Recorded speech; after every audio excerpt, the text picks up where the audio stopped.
Steve Barnes, you're standing for the Harlow Alliance Party, and this is you standing for the first time. Why are you standing?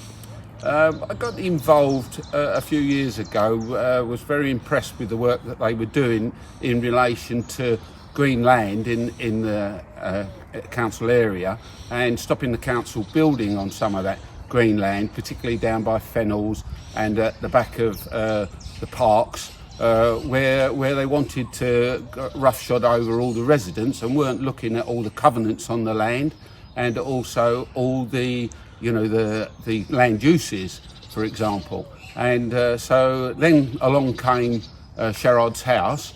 So I then was getting support from the Harlow Alliance Party. So I joined the Harlow Alliance Party. Well, we can wax lyrically for ages about the shenanigans at Sherrod's house. They moved the site from the development plan, local development plan. They then put an application in for one area of the site and then they moved it again, and they are now trying to build on land that is dedicated to the public and can't be sold till 2059. I looked up all the information. I was absolutely aghast at the lack of knowledge of what was going on in relation to the use of the land, etc., and the history of the land.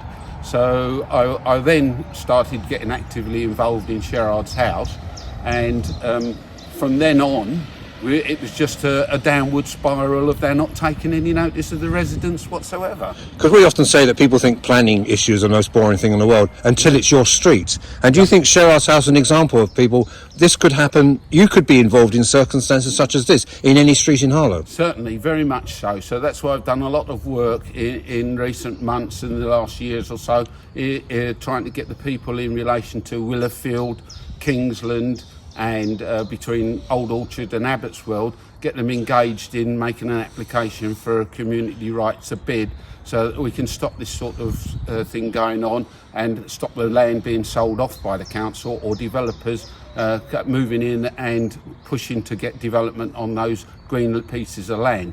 If you look at the development plan, some of those areas of land are not shown as green fingers, as wedges.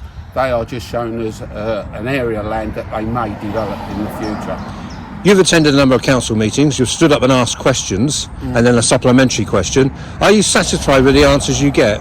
No, I'm not. I have a lot of history in relation to being a local authority building control surveyor for many, many years, and I've now recently got engaged in relation to the Sycamore Fields housing as well, block of flats.